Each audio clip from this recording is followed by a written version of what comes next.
மாணவர்கள் எவரும் போதைக்கு அடிமையாகாதீர்கள். அடிமையானவர்கள் மீண்டதாக சரித்திரமில்லை. எனவே உங்களையும் சமூகத்தையும் பாதுகாத்துக் கொள்ளுங்கள். உங்கள் நலன் கருதி கல்வி டிவி.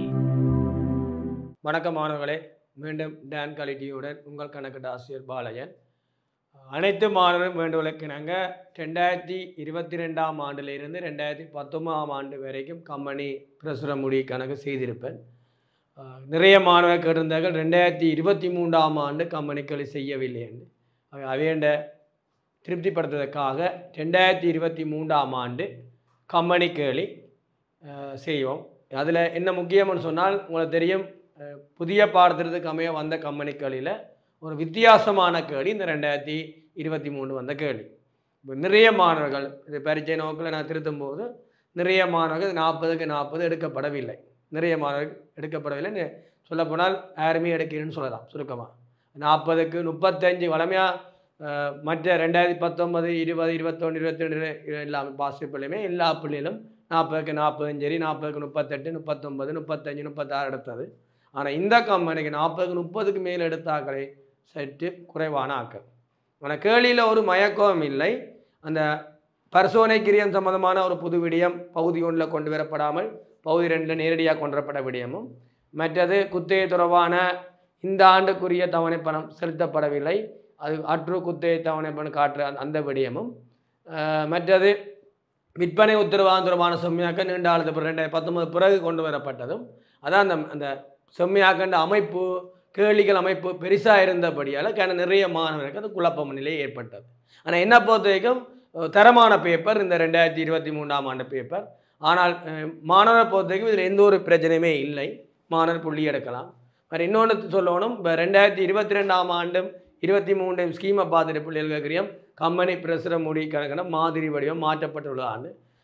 கம்பெனி பிரசுர முடி கணக்கு மாதிரி வந்து 2014ஆம் ஆண்டு உங்களுக்கு தெரியும், ஏனைய முற்றுமடங்கி வருமானத்தில் அந்த மீள் மதிப்பீடு மிக காட்டியிருக்கும்.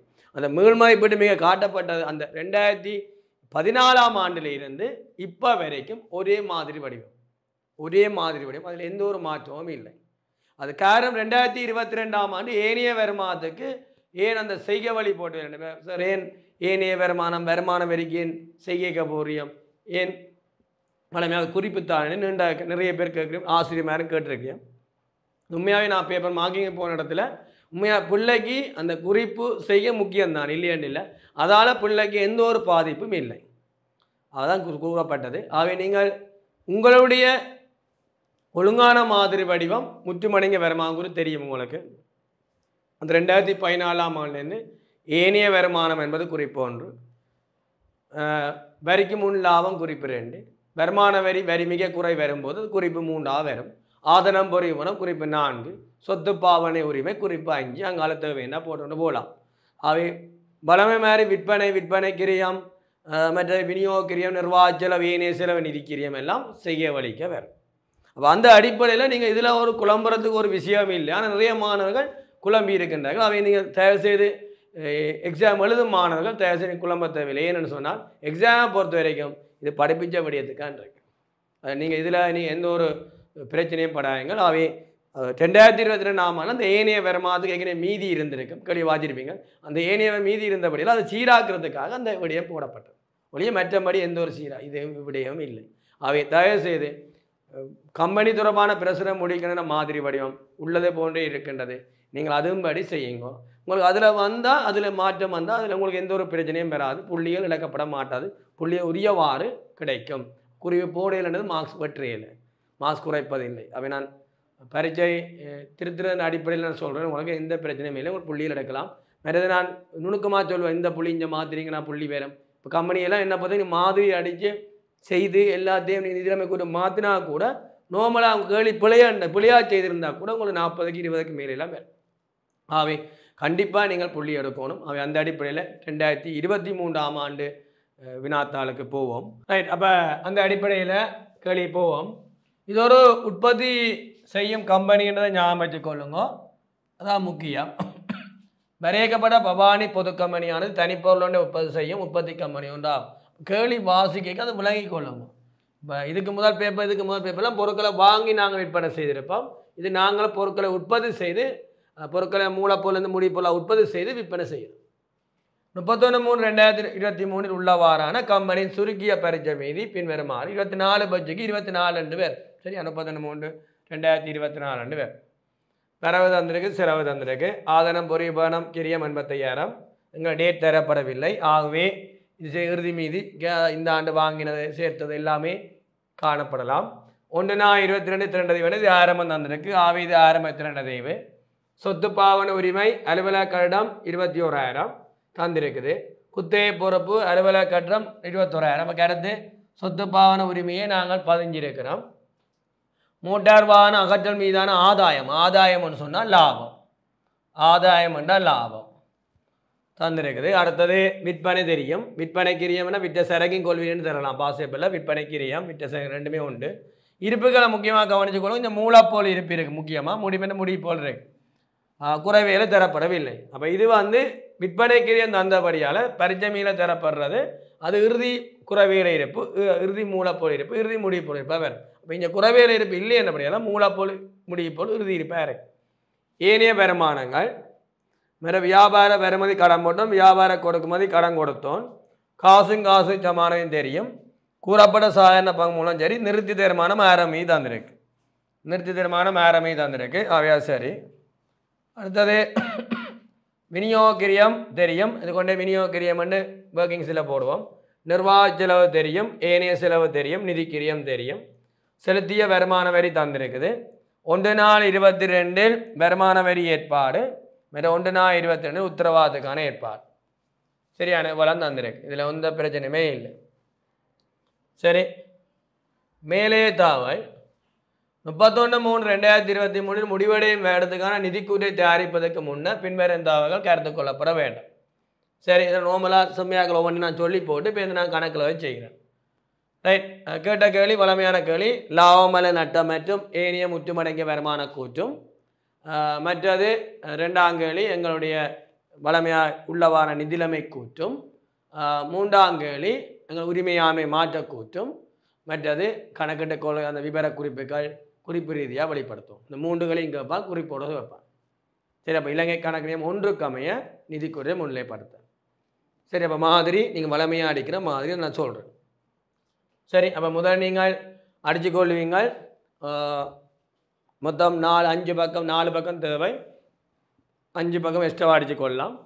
முதலாம் பக்கத்தில் விபரம் குறிப்பு பெறுமதி ஆனால் ஸ்கீமில் சில விபரம் குறிப்பு பெறுமதி என்று இருக்கு. தொகைக்குளம் பெருமை குளம் 2 அடிச்சிருப்பேன், இல்லை 1 அடிச்சிருப்பேன். அதே மாதிரி அது கீழே அது ஒரு 17 வரைக்கும் அடிப்பீங்க. கீழே உரிமையாண்மை மாற்ற கூட்டு நீங்கள் மொத்தம் 6 அடித்து கொள்ளுங்க. சில பொது ஒதுக்கம் வரையிலன்னா விடுங்க, பிரச்சனை இல்லை. சரியாண்ணா, 6 அடித்து கொள்ளுங்க. பொது ஒதுக்கம் வந்தால் எழுதி கொள்ளுங்க, எழுதினால் டேஷ் பண்ணுங்க. இந்த எக்ஸாம் கூட நீங்கள் ஏற்கனவே அரை மணி நேரத்துக்கு முதல் இருந்து தான் எனக்கு கூடலாம் புத்தாந்து அந்த ஒன்று அடித்து வைப்பீங்க. அப்போ அடிக்க அதில் நீங்கள் 1 எக்ஸ்ட்ரா வரலன்னா வெட்டாங்க, டேஷ் பண்ணால் சரி. சரி, அப்போ முதலாம் பக்கம் 17 வரைக்கும் முற்றுமடங்கிய வருமான கூற்றும், அது கீழே உரிமையாண்மை மாற்ற கூற்று, அது கீழே ஃபுல்லாக நீட்டி விடுவீங்க. அடுத்து 2ஆம் பக்கம் ஃபுல்லாக ஒர்க்கிங்ஸுக்கு, அப்போ ஒன்றுமே எழுத மாட்டீங்க. 3ஆம் பக்கத்துக்கு போடுவீங்க நிதிலைமை கூற்று, 3ஆம் பக்கத்துக்கு போடுவீங்க நிதிலைமை கூற்று. 4ஆம் பக்கம் நிதிலைமைக்குள்ள விபரம் குறிப்பு பெருமையின் ஒரு கோலம் அடிக்கலாம், அதில் பெருமதி 2 கோலம், அதில் எந்த பிரச்சனையுமே இல்லை. பெருமதி கோலம் 1 போட்டாலும் சரி 2 போட்டாலும், ஸ்கீமில் பெரும்பாலும் ஒரு கோலம் தான் போட்டிருப்பேன், டேரெக்டாக கூட்டியிருப்பேன். நீங்கள் பெருமதி கோலம் நடைமுறை சொத்து நடைமுறை சொத்து பிரிமுறையாக கூட்டி போட்டாலும் பிரச்சனை இல்லை. சரியானே. அடுத்தது அங்கால ஆதனம் பொறி அசை அட்டவணையை ஒரு 5 சொத்து இருந்தால் 7ஆக பிரித்து கொள்ளும். வேற பக்கத்துக்கு ஆதனம் பொறி அசை அட்டவணையை பிரித்து கொள்ளும். சரி, அப்போ திருப்பி சொல்கிறேன். முற்றுமடங்கிய வருமான கூட்டு 17 வரைக்கும் விபரம் குறிப்பு பெருமை அடியுங்கோ. அதுக்கெல்லாம் உரிமை மாறு ஒரு கீழே ஃபுல்லாக அடியுங்கோ. ஒரு 6 பேர் இருக்கணும், 6ஆக பிரியுங்கோ. 2ஆம் பக்கம் ஒன்றுமே எழுதுறையில் பிளாங்காக இருக்கட்டும், ஒர்க்கிங்ஸும் குறிப்புக்கும். 3ஆம் பக்கம் ஒரு பக்கம் ஃபுல்லாக, மேக்சிமம் ஒரு பக்கம் ஃபுல்லாக வடிவாக காணும், ஒரு பக்கம் ஃபுல்லாக நிதிலைமை கூட்டு. அங்கால அரைப்பக்கத்துக்கு நீங்கள் அரைப்பக்கத்துக்கு போட்டுக்கொள்வீங்க ஆதனம் பொறி அசைவு அட்டவணையும், அது கீழே உங்களுக்குரிய ஏனைய அந்த ஆதனம் பொறிய செய்யப்பட்ட சொத்து பாவன உரிமை ஏனைய வருமதிகள் ஏனைய சென்மையை குறி போட்டுக்கொள்வீங்க. ரைட், அப்போ அந்த அடிப்படையில் கெரிங்க போடுங்க. ஃபார்மேட்டாக பிரிக்கிறோம். வரையறுக்கப்பட்ட பவானி பொதுக்கம்பெனியின் 31/3/2023 முடிவடைந்த ஆண்டுக்கான லாபம் அல்லது நட்டம் மற்றும் ஏனைய முற்றுமடங்கிய வருமான கூற்று. பவானி பொதுக்கம்பெனியின் புள்ளாக இருக்கணும், கமா போட்டு 31/3/2023 முடிவடைந்த ஆண்டுக்கான லாபம் அல்லது நட்டம் மற்றும் ஏனைய முற்றுமடங்கிய வருமான கூற்று. மேலே ரூபாய் 1000 ருபீஸ் 1000 போடுங்க, கண்டிப்பாக போடுங்க. இவ்வளவு இருந்தால் தான் ஒரு புள்ளி. விபரம் குறிப்பு பெறுமதி ரெண்டு கோலம் அடிச்சிருந்தால் விபரம் குறிப்பு பெறுமதி அதில் போட்டுக்கொள்ளுங்க. விற்பனை ஒன்று கீழே எழுதுங்க. விற்பனை களி விற்பனை கிரியம், விற்பனை களி விற்பனை கிரியம், மொத்த லாபம் கூட்டு ஏனைய வருமானம் குறிப்பு ஒன்று போடுங்க. ஆனால் ஸ்கீமை எடுத்து பார்த்தீங்கன்னா அங்கே குறிப்பு போடல, ஒர்க்கிங்ஸில் போட்டிருப்பியான். நீங்கள் பிரச்சனையில் குறிப்பு ஒன்று போடுங்க. ஒருவரை விட்டு களி விநியோகிரியம், நிர்வாக செலவு, ஏனைய செலவு, நிர்வாக செலவுக்குள்ள ஏனைய செலவு, நிதிக்கிரியம். அப்போ விநியோகிரியம்னு சொல்லுங்க, நிதிக்கிரியம்னு சொல்லுங்க, நிர்வாக செலவு விநியோக செலவுன்னு சொல்லுங்க. வரிக்கு முன் லாபம் குறிப்பு 2,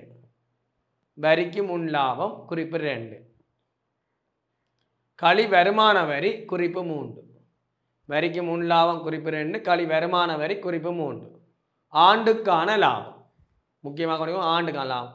ஒரு காலத்தை சொன்னால் காலப்போதைக்குரிய லாபம் சொல்லணும்னு சொன்னீங்க.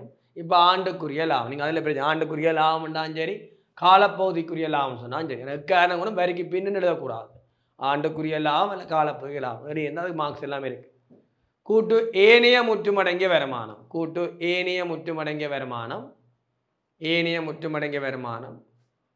அதுக்கு ஒரு 2 வரி விட்டு பேலன்ஸ் பண்ணுங்க. ஆண்டுக்கான மொத்த முற்றுமடங்கிய வருமானம் என்று நேர சமப்படுத்தும். 2000 பெறுமதி குலத்தை சமப்படுத்தும். ஆண்டுக்கான மொத்த முற்றுமடங்கிய வருமானம்.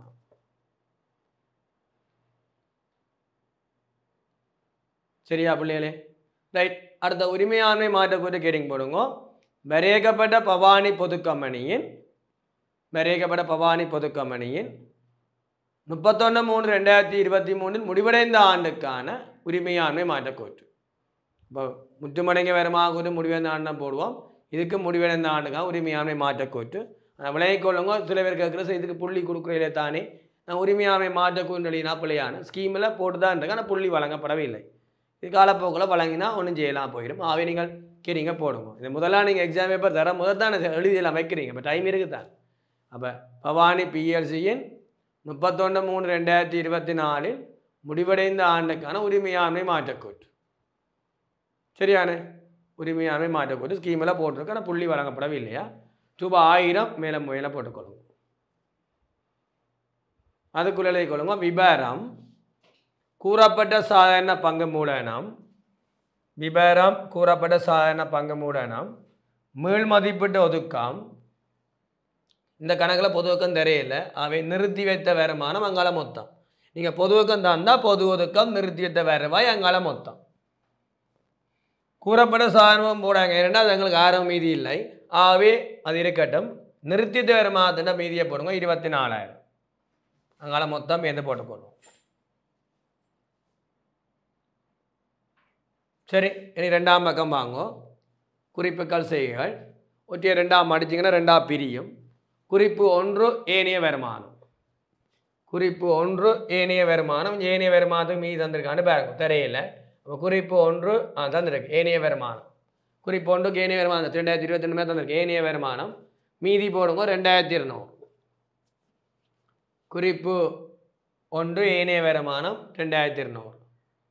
அங்கே சைட்டில் எழுதுங்க. குறிப்பு 2 வரிக்கு முன் லாபம் பின்வரும் செலவுகளினை கவனத்துக்கு கொண்ட பின் கணிக்கப்பட்டது. குறிப்பு 2 வரிக்கு முன் லாபம் பின்வரும் செலவுகளினை கவனத்துக்கு கொண்ட பின் கணிக்கப்பட்டது. அதுக்கு ஒரு 5-6 வரி விட்டு அதுக்கு 4 விடியம் கட்டாயம் எழுதணும். ஏன்னா ஒரு 2 விடியத்துக்கு ஒரு புள்ளி. 2 புள்ளி கிடைக்கும். அது கண்டிப்பாக 4 விடயம் எழுதணும். கணக்காய கட்டணம், இயக்குந கட்டணங்கள், சொத்து பாவனை உரிமை தேவை, குத்தகை வட்டி இப்படி எழுதலாமா?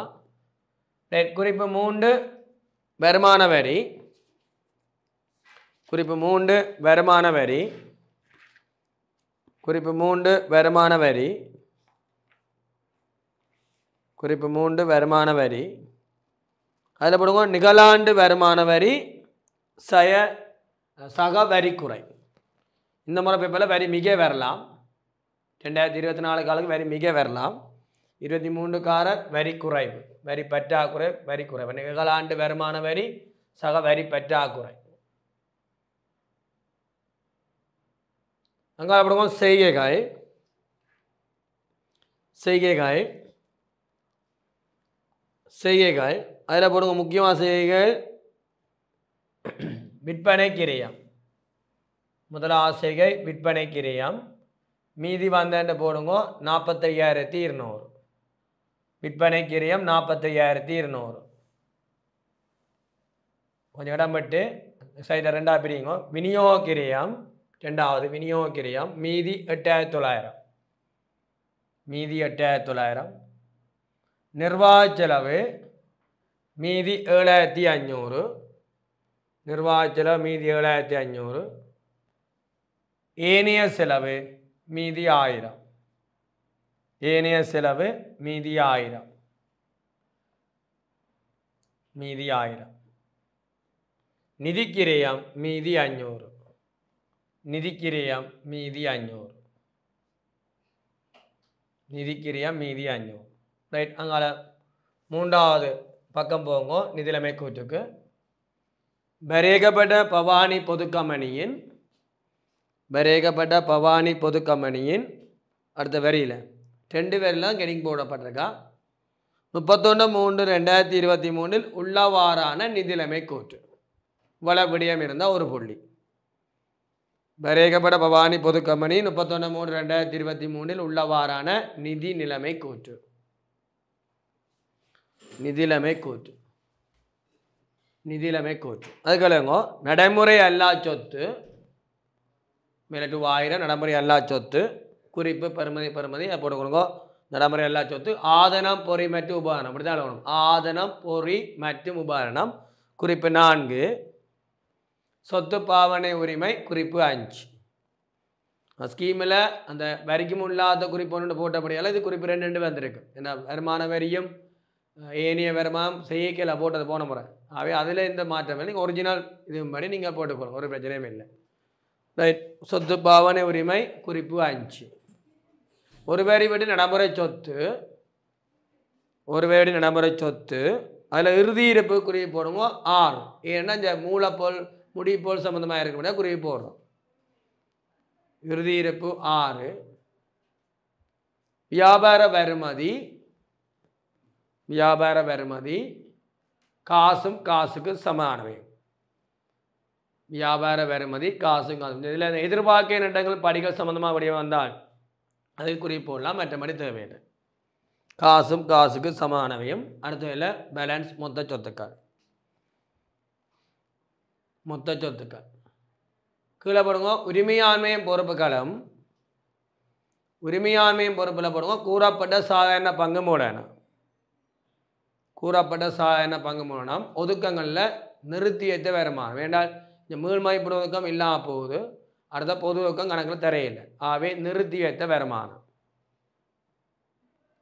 ஒரு வரி விட்டு நடைமுறை அல்லா பொறுப்பில் குத்தகை பொறுப்பு. நடைமுறை அல்லா பொறுப்பில் குத்தகை பொறுப்பு. குத்தகை பொறுப்பு. நடைமுறை பொறுப்பில் வியாபார சென்மதி. வியாபார சென்மதி குத்தகை பொறுப்பு. வியாபார சென்மதி குத்தகை பொறுப்பு. வருமான வரி சென்மதி. அதில் செலுத்த வேண்டிய வருமான வரி. ஏனைய சென்மதி. அந்த ஏனைய சென்மதிக்கு தான் அந்த இந்த ஆண்டுக்குரிய குத்தகை பணம் கொடுக்க வேண்டிய பொறுப்பாக குத்தகை தவணை பணம் காட்டலாம். எல்லாம் ஒன்று தானா. ஏனைய சென்மதி. ஏனைய சென்மதி குறிப்பு 7 பேர். குறிப்பு 7 பேர். சரி, பேலன்ஸ் உரிமையாண்மையும் மொத்த பொறுப்பும் நேர சமப்படுத்துங்க. உரிமையாண்மையும் மொத்த பொறுப்பும் நேர சமப்படுத்துங்க. உரிமையாண்மை மொத்த பொறுப்பு நேர சமப்படுத்துங்க. இனி 4ஆம் பக்கம் ஆதனம் பொறிபன அசைவட்டவணை. இதில் மொத்தம் 5 சொத்து தந்திருக்குது. இப்போ முன்னுக்கு கொண்டு பின்னுக்கு கொண்டு 7ஆ பிரிக்கணும், அரை பக்கத்துக்கு அடிங்க. அப்போ 5 சொத்து 7ஆ பிரிக்கணும், அரை பக்கத்துக்கு அடிங்க. போட்டுக்கொள்வீங்கள். குறிப்பு 4 ஆதனம் பொறி மற்றும் உபகரணம். குறிப்பு 4 ஆதனம் பொறி உபகரணம். கிரியம் அல்ல மீள்மதிப்பீட்டு பெறுமதி. கிரியம் அல்ல மீள்மதிப்பீட்டு பெறுமதி. அதில் காணி தொழிற்சாலை கட்டிடங்கள், காணி தொழிற்சாலை கட்டிடங்கள், உற்பத்தி பொறி, உற்பத்தி பொறி, அலுவலக உபகரணங்கள், அலுவலக உபகரணங்கள், மோட்டார் வாகனங்கள், அங்கால மொத்தம். அலுவலக உபகரணங்கள், மோட்டார் வாகனம், அங்கால மொத்தம். ஆரம்ப மீதி, ஆரம்ப மீதி சேர்த்தல் அல்ல சேர்ப்புக்கள் அல்ல சேர்த்தல், அகற்றல், சேர்த்தல், அகற்றல், அகற்றல், மீள்மதிப்பீடு மீள்மதிப்பீடு அல்ல மீள்மதிப்பீடு தேவை சீராக்கம். மீள்மதிப்பீடு அதுக்குள்ள மீள்மதிப்பீடு தேவை சீராக்கம். கீழே இறுதி மீதி நேர சமப்படுத்தும். இறுதி மீதி நேர சமப்படுத்தும். கீழே திரண்ட பரிமாண தேய்வு. திரண்ட பரிமாண தேய்வு அதில் எந்த பிரச்சனையும் இல்லை. ஆரம்பி போடலாம், காணிக்கு வராது. ஆரம்பின்னு போட்டு தொழிற்சாலை கட்டணம் 5000,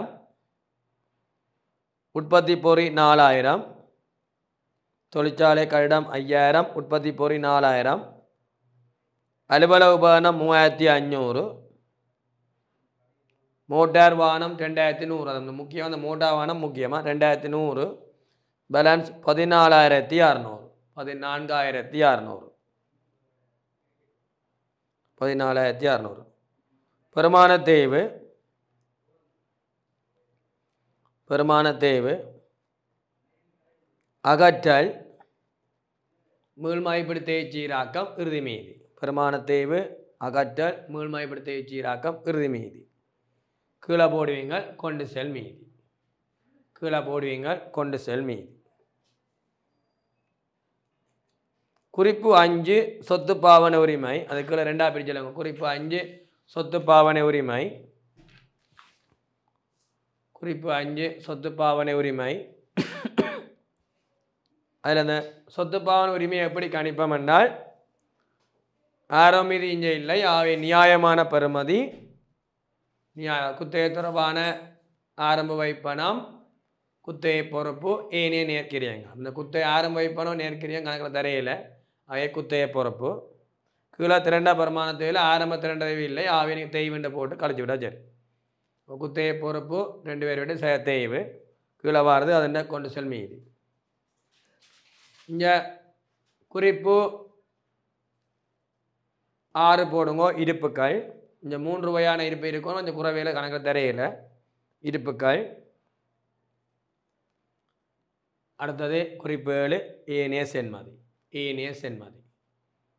குறிப்பு 7 கீழே போடுங்க, 4ஆம் பக்கம் கீழே அடியில் போடுங்க ஏனைய சென்மதி.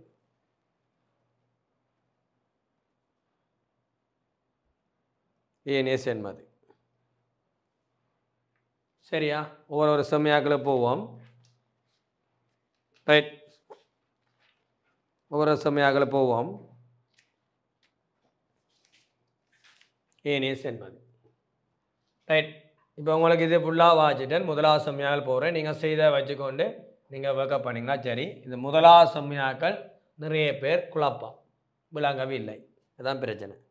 இந்த நிறைய பேர் மாணவர் பிழை விட்டதற்கான முதலாவது செம்மையாக்கள் கிளியர் இல்லை. கவனிங்கோ. நடைமுறை வேடத்தில் 10,000 பொருள் அலகுகள் உற்பத்தி செய்யப்பட்டன. 10,000 அலகு உற்பத்தி செய்கிறார். இவற்றுள் 10% அலகுகளால் விற்கப்படாமல் இருப்பாக இருக்குது. அப்போ கருத்து 90% வித்து தான் அந்த விற்பனை கிரியம் கண்டுபிடிக்கப்பட்டிருக்கு. பரிச்சமையில் காட்டப்பட்டுள்ள விற்பனை கிரியமும் இறுதி முடிவு போல் இருப்பின் கிரிய கணிப்பீடுகள் பொருள் உற்பத்தியும் தொடர்புடைய பெருமான தேய்வானது கவனத்துக்கு கொள்ளப்படவில்லை. அப்போ இந்த விற்பனை கிரியாம் இறுதி முடிப்போர் இருப்புக்கிரிய கணிப்புகளின் பொருள் உற்பத்தியுடன் தொடர்புடைய பெருமானத்தை வந்து சேர்க்காமட்டோம். உங்களுக்கு தெரியும், நாங்கள் முடிப்போ இருப்பின் பெருமை எப்படி காணுவோம் என்றால், மொத்த உற்பத்தி கிரியத்தை அந்த உற்பத்தி செய்யப்பட்ட அந்த அலகின் எண்ணிக்கை 10,000 அலகால நாங்கள் பிரிச்சுத்தான் ஒன்றுக்கான கிரியம் பெறும். அதில் எத்தனை அலகு நாங்கள் விற்காமல் இருக்கிறோமோ அதை பெருக்கினா தான் எங்களுக்கு இறுதி இருப்பின் பெருமை வரும். இவர் அந்த இறுதி இருப்பு கணிக்க பிள்ளையாக கணிச்சிருந்தேன்னா கண்டிப்பாக பிள்ளை வந்திருக்கு. இதில் அந்த புள்ளிகள் பிளவிட்டால் உற்பத்தி கம்மையோட சம்பந்தப்பட்ட பெருமானத்தை பிளவிட்டால் உற்பத்தி கிரியம் பிழைக்கும். உற்பத்தி கிரியம் பிழைச்சால் விற்பனை கிரியம் பிழைக்கும். அப்போ ஆரம்ப முடிவு போயிருப்போட உற்பத்தி கிரியம் கூட்டி இறுதி முடிவு போயிருப்பு கணிச்சா விற்பனை கிரியம் பெறும். அப்போ உற்பத்தி கிரியத்திலையும் பிள வரும், இறுதி முடிவு போயிருப்பிலையும் பிள வரும்.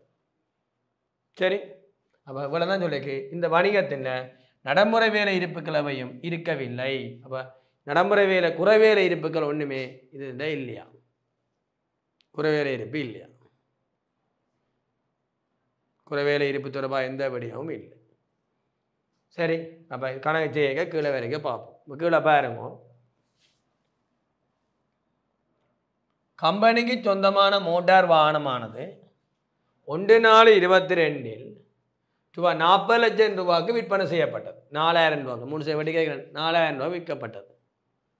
இதனால் 600 ஆதாயம் ஒன்று ஏற்பட்டது. இந்த ஆதாயம் தான் எங்கு காட்டப்பட்டிருக்கு? ஆதாயம் என்றால் லாபம், சரியா? வருமானம் ப்ளஸ் ஆதாயம் வருவாயாக இருக்கும். வருமானம் எங்களுக்கு இதாக இருக்குது, வருமானத்தோட அந்த ஆதாயம், சொத்து விற்கிற அந்த லாபம், பகுதி மாற்ற லாபம், இந்த லாபம். அப்போ எங்களுக்கு தெரியணும், வருமானம் வருவாயும் ப்ளஸ் ஆதாயம். வருமானத்துக்கு வருவாய் வரும், ஆதாயம் வரும், விற்பனை வருவாய் வரும்,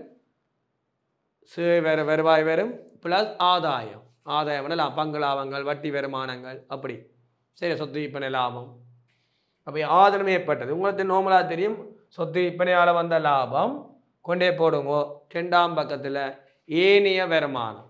ஏனைய வருமானத்துக்கு 600 காட்டும். நட்டம் வந்தால் ஏனைய செலவு, லாபம் வந்தால் ஏனைய வருமானம்.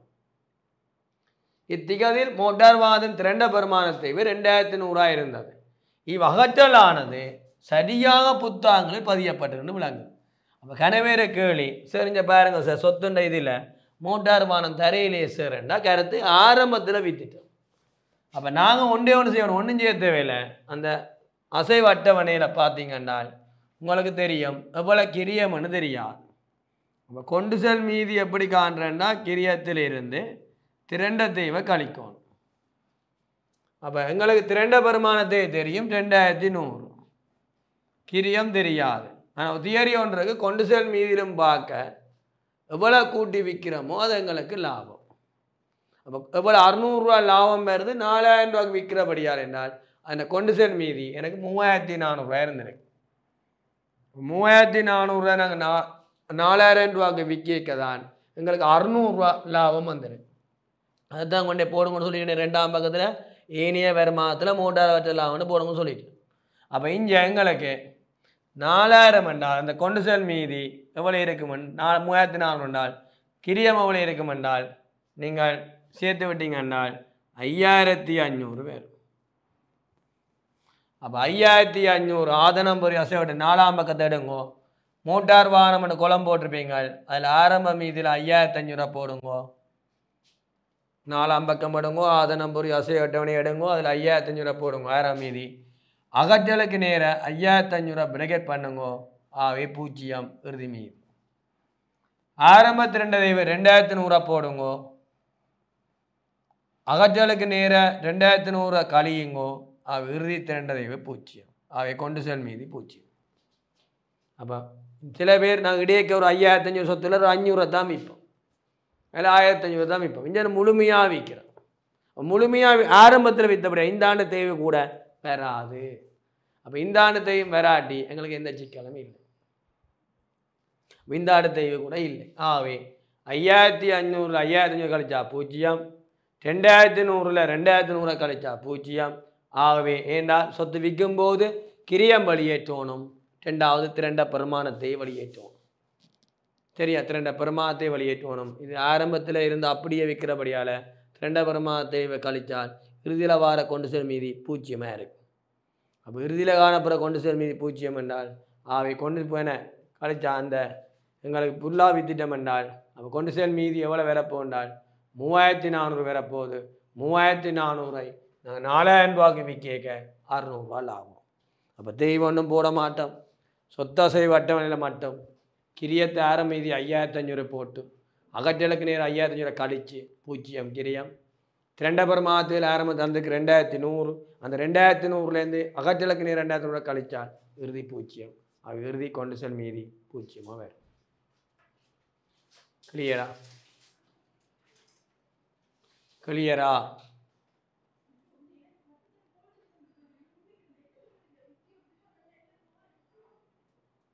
கிளியரா? சரியா? ரைட். அடுத்தது போவோமா? ரைட். 2வது போகிறேன். பரிச்சமையில் காட்டப்பட்டுள்ள ஆதனம் பொறி மற்றும் உபாயங்கள் உள்ளடக்கம் மற்றும் அவற்றின் திரண்ட பரமா தெய்வம் அச்சொத்துக்களின் பயந்தர் ஆயுக்காலம் அச்சொத்துக்களின் பயந்தர் ஆயுக்காலங்களும் பின்வருமாறு தரப்பட்டிருக்கு. சரி, பெருமாத்தை வீதம் தாரது இந்த ஆயுக்காலம் தந்திருக்கு. மேலே 2இல் குறிப்பிடப்பட்ட மோட்டார் வாகன அகற்றலுக்கான கணக்கீட்டு பதிவுகள் பின்னர் இது வழங்கப்பட்டுள்ளது தந்திருக்கு. கருத்து எங்களுக்கு கேட்டால் அந்த சீராக்கிறதுக்கு ஒன்றுமே வராது, பெருமா தெய்வம் ஒன்றும் வராதுதானே, இந்த மோட்டார் வாகனத்துக்கு சம்மந்தம் இல்லை தானே, ஆவே தந்திருக்கேன். நீங்கள் அதை பெரிய குழம்ப தேவையில்லை. சரியானே? ரைட். ஓகே. ரைட். கீழே கிரியம் 31/3/23 உள்ளவாறு அங்கே திரண்ட பெருமாத்தை 1/22 ஆரம்பி பார்த்துட்டு எழுதிட்டீங்க. அங்கால பயந்தர ஆயக்காலம் தந்திருக்கு. சரி, காணி 7000, தொழிற்சாலை கட்டணம் 28,000, உற்பத்தி பொறிகள் 38,000, அலுவலக உபகரணம் 12,000. இதில் உங்களை விலகிக் கொள்ளணும். பிரச்சனை மேலே சொல்லிட்டேன். காணி ஓகே 7000 போடுவீங்க. காணிக்கு திரண்டது வராது, 7000 அப்படியே போடுவீங்க. ஆனால் அலுவலக உபகரணம் 12,000 அதுவும் இருக்கட்டும். இந்த தொழிற்சாலை கட்டணமும் இந்த உற்பத்தி பொறியும் தான். ஏனென்றால் இந்த திரண்டது ஆரம்ப திரண்டது வந்துருக்கு. ஆனால் உங்களுக்கு தெரியும் தொழிற்சாலையோடு சம்பந்தப்பட்ட எல்லாமே மேந்தலை செலவுக்கு காட்டுவோம். உற்பத்தி மேந்தலை செலவுக்கு நான் பெருமாத்தை காட்டாக விட்டிருந்தால் உற்பத்தி மேந்தலை செலவுக்கு பெருமாத்தை காட்டாக விட்டிருந்தால் உற்பத்தி மேந்தலை செலவு குறையும். அவை உற்பத்தி கிரியம் குறைஞ்சிருக்கும். உற்பத்தி கிரியம் குறைஞ்சிருந்தால் முடிப்போல் இருப்பின்ற பெருமதி கணிக்க பிழையாக இருக்கும். உற்பத்தி கிரியம் என்று கொண்ட விற்பனை கிரியத்தில் நான் கூட்டப்பட்டதும் பிழையாக இருக்கும். அவை கண்டிப்பாக விற்பனை கிரியத்தில் பிழை ஏற்பட்டிருக்கும். அப்போ அந்த பிழையை நாங்கள் என்ன செய்யணும்? திருத்தணும். பிழையை திருத்தணும். ஆகவே இப்போ நீங்கள் விளங்கி கொள்ளுங்க. இப்போ நீங்கள் எல்லாருமே ஆதனம்பொறி அசைவு அட்டவணை எடுங்க. ஆதனம்பொறி அசைவு அட்டவணை 4ஆம் பக்கத்தை எடுத்தீங்கன்னு சொன்னால் 4ஆம் பக்கத்தை எடுத்தீங்கன்னால் உங்களுக்கு தெரியும் தொழிற்சாலை கட்டணம் 28,000 இருக்குது. இந்த 28,000 தொழிற்சாலை கட்டிடம். இந்த 28,000 உங்களுக்கு தெரியும் 5,000 திரண்ட பெருமானத்தை இருக்குது. 14 வருஷம் ஆயுட்காலம் இருக்குது. ஆகவே தொழிற்சாலை கட்டணம் தொடர்பாக புதிய விடயம் ஒன்றும் சொல்லப்படவில்லை. உற்பத்தி பொறி தொடர்பாக வருது. அப்போ 28,000 14 வருஷத்தால் பிரிச்சிங்கன்றால் ஒரு வருஷத்துக்கு 2,000 ரூபா தேவை. அப்போ 2,000 ரூபா தேவை கொண்டு உற்பத்தி கிரியம் கணக்கிக்க நாங்கள் மேந்திரை காட்டியிருக்கணும். மேந்திரை காட்டாட்டி என்ன செய்யிருக்கும்? உற்பத்தி கிரியம் குறைஞ்சிருக்கும். உற்பத்தி கிரியம் குறைஞ்சால் விற்பனை கிரியம் குறைஞ்சிருக்கும். ஆகவே நீங்கள் விற்பனை கிரியம் போட்டு வச்சிங்கன்னா மீதி 2ஆம் பக்கத்தில் போடுங்க. விற்பனை கிரியம் போட்டு அது கீழே போடுங்க. உற்பத்தி அது தொழிற்சாலை கட்டிட பெருமானத்தை 2,000 கூட்டுங்க. தொழிற்சாலை கட்டிட பெருமானத்தை 2,000 கூட்டுங்க. அதில் சொல்லிக்கலாம் மேலே வசனம் 10% 10% இப்போ 2,000 முழுமையாக விற்கிறோம். 2,000 10% 200 விளங்கினா பிள்ளை என்றால் 1,500 ரூபா கூட்டி போட்டு அந்த 10% 200 கொண்டு போட கூட்டும். இந்த நான் என்ன செய்கிறேன்னால் விற்பனை கிரியத்துக்கு தொழிற்சாலை கட்டணத்தை 1,500 ரூபா கூட்டி போட்டு 200 ஆகுது. 2,000 கூட்டி போட்டு நீங்கள் 200 கழிக்கணும். ஏனென்றால் அது தொழிற்சாலை முடி போய் இருப்புக்கு விற்பனை கிரியங்கானே கழிக்கணும். அப்போ கழிச்சது கொஞ்சம்னா விற்பனை கிரியம் கூடி இருக்கும். அதில் நீங்கள் 200 கழிப்பீங்க. அப்போ விற்பனை கிரியம் செம்மையாக்கல வடியாக விளங்கி கொள்ளுங்க. தொழிற்சாலை கட்டணத்தை 2,000 கூட்டுங்க. தொழிற்சாலை கட்டணம் தொடர்பான இறுதி இருப்பண்டு 200 கழியுங்கோ. ஏற்கனவே தொழிற்சாலை முடிப்போ இருப்பு இருக்கலாம். ஏற்கனவே தொழிற்சாலை முடிப்பு பரிச்சு சொன்ன இருப்பு அதுக்கு குருவி போட்டிருப்பீங்க, கொண்டே போடுங்க. குருவி போட்டிருப்பீங்க, அந்த தொழிற்சாலை முடிப்போ இருப்போட அந்த 200 கூட்டுங்க. தொழிற்சாலை முடிப்போ இருப்போட 200 கூட்டுங்க. தொழிற்சாலை முடிப்போ இருப்போட 200 கூட்டும். தொழிற்சாலை முடிப்போ இருப்போட 200 கூட்டும். திருப்பி சொல்கிறேன், தொழிற்சாலை ஆதனம் பொறி அசைய அட்டவணையில் தொழிற்சாலை கட்டணத்தில் எந்த ஒரு மாற்றமும் இல்லை. ஆரம் மீதி போடுங்க 28,000. அது அப்படியே 4ஆம் பக்கத்தில் தொழிற்சாலை கட்டணம் 28,000 இறுதி மீதியை போடுங்க. சரி, அவர் சமப்படுத்துறீங்க. தொழிற்சாலை கட்டணத்தின் ஆரம்ப திரண்ட தேய்வு 5000 இருக்குது. 5000தோட இப்போ தேய்வு தெரியும் உங்களுக்கு. தொழிற்சாலை கட்டண தேய்வுகளை கண்டு வச்சுக்கிறீங்க என்றால் 2000 கண்டு வச்சுக்கிறீங்க. இந்த தொழிற்சாலை கட்டண தேய்வு 2000 கொண்டு வந்து ஆதனம் பொறி அசைவு அட்டவணையில் என்ன கூட்டுவீங்கள். ஆரம்பத்தில் 5000, இப்போ 2000 சேர்த்திங்கண்டால் 7000. அப்போ இறுதி திரண்டது 7000. அப்போ 28,000 இந்த 7000 கழிச்சிங்கன்னா கொண்டு சேர் மீதி 21,000 ரூபான்னு வரும். இப்போ அந்த 2000 விற்பனை கிரியம் ஒர்க்கிங்ஸ் போட்டுக்கிறீங்க. அந்த விற்பனை கிரியம் ஒர்க்கிங்ஸ் போட்டதில் உங்களுக்கு தெரியணும் 45,200 விற்பனை கிரியம் இருக்குது. அதில் நீங்கள் தொழிற்சாலை கட்டண தேவை 2000 கூட்டுங்கோ. அதில் இருப்பு 10% இருக்குது. அவை 10% இருப்பை கழியுங்க. விளங்கின பிள்ளைனால் 90% கூட்டி போட்டு 10% கொண்டு வந்து ஏற்கனவே தொழிற்சாலை முடி போய் இருப்பு நாங்கள் இருப்பாக எடுத்து வச்சுக்கிறோம். முடி போயிருப்பு எவ்வளோன்னு சொன்னால் முடி போயிருப்புன்ற பெருமை தந்துருக்குது கணக்கில். அந்த தந்த தரப்பட முடி போயிருப்பின் பெருமையோட 20 கூட்டுவோம். சரியா? முதலாவது செம்மையாக கிளியரா? சரியா? அடுத்த உற்பத்தி பொருளுக்கு போவோம். முக்கியம். சரி, அப்போ என்ன செய்ய, விற்பனை கிரியத்தில் 2000 தொழிற்சாலை கட்டண தேவைன்னு கூட்டி தொழிற்சாலை முடி போயிருப்ப 10 பார்த்தா 200 அதை கழித்து அந்த 200 கொண்டு வந்து தொழிற்சாலை முடி போய் சேர்க்கும். ஏன்னா நாங்கள் ஃபுல்லாக சேர்க்காப்படிலாம் குறைஞ்சிருக்கும். அதை கூட்டி போட்டு இறுதி இருப்பு என்பது விற்பனை கிரியங்கானே கழிக்கணும். கழிக்காக விட்டால் கூடி இருக்கும். அப்போ அதில் அந்த 10 பார்த்து கழிச்சு விட்டா சரி. அடுத்த சமயங்கள் பாருங்க. 2வது 4வது 5வது 2வது 4 5 சீராகங்களை குறிப்பிடப்பட்டவை தவிர ஆதனம் பொறிமற்ற உபாயம் கொள்ளநோக அகற்றுகள் அல்லது மீள்மாய்ப்பிடவை இவ்விடத்தில் இடம்பெறவில்லை. அப்போ 2வது மார்க் பண்ணும். 2வது மேலே பார்த்து நாங்கள் 4வது கீழே இருக்குது, 5வது கீழே இருக்குது. பெருமான தேய்வு நேர்கோட்டு அடிப்படையில் தேய்வு செய்யப்படும். பாசைப்படுத்தி பாருங்க. ஒடுங்குபாய் விதிமுறை குறைந்தசேர் விதிமுறையில் எக்ஸாமுக்கு பாருங்கள். சரி, அனைத்து ஆதனம் பொறிமற்ற உபாய உருப்படி எஞ்சிய பெறுமதியை 0 என கருதுங்க. எஞ்சிய பெறுமதி எச்ச பெறுமதி இல்லை என்று சொல்லலாம். எஞ்சிய பெறுமதி இல்லை. வணிகத்தின் காணியானது 31/3/2023 நிதியாண்டு இறுதிய முதல் தடவையாக 6,400 மூலமாக எப்படி சேர்க்கணும். அப்போ காணியானது முதல் தடவையாக 6,400 மூலமாக எப்படி சேர்க்கணும். 6,400 மூலமாக எப்படி சேர்க்கிறோம். இது தொடர்பில் கணா புத்தகங்களில் எப்போதையும் மேற்கொள்ளப்படவில்லை. அப்போ உங்களுக்கு தெரியும் காணியை நாங்கள் மீள்மா எப்படி சேர்க்கிறோம். அந்த மீள்மா எப்படி 6,400 மீள்மா எப்படி சேர்க்கிறோம். அப்போ உங்களுக்கு தெரியும் காணி ஏற்கனவே இருந்தது தெரியும், போட்டுக்கொள்ளுங்க. 7,000 இருந்தது. அப்போ காணி 7,000 இருந்ததில்ல, இப்போ மதிப்பிட்டிருக்கிறோம் 6,400. காணிக்கு திரண்டதைவே எல்லாம் டேஷ் பண்ணுங்க. கீழே எல்லாம் டேஷ் பண்ணுங்க. 4ஆம் பக்கத்தை எடுங்கோ. 6 மீதி 7,000 போடுங்க. இப்போ 6,400 போடுங்க. முதலாக எங்களுக்கு நட்டம் என்றால் முதலாக மீள்மை எப்படி குறைவு நட்டம் என்றால் அது எங்கே போகும் என்றால் ஏனைய செலவுக்கு போகும். அப்போ மீள்மாய்ப்பில் 600 கழியுங்கோ. மிச்சம் எல்லாம் டேஷ் பண்ணுங்க. மீள்மாய்ப்பிடுக்கு நேராக 600 போடுங்க, கழியுங்க. அப்போ ஆதனம் பொறி அசையோட 4ஆம் பக்கத்தில் ஆரம்ப மீதி 7,000 போட்டு அதிலேருந்து இறுதி மீதி 6,400 600 கழிச்சிங்கன்றால் எங்கள் நட்டம் அந்த முதலாக மீள்மையப்படி குறைவு நட்டம் கொண்டே போடுங்க. ஏனைய சிலக போடுங்க. ஏனைய சிலக போடுங்க. மீள்மையப்படி குறைவு நட்டம்.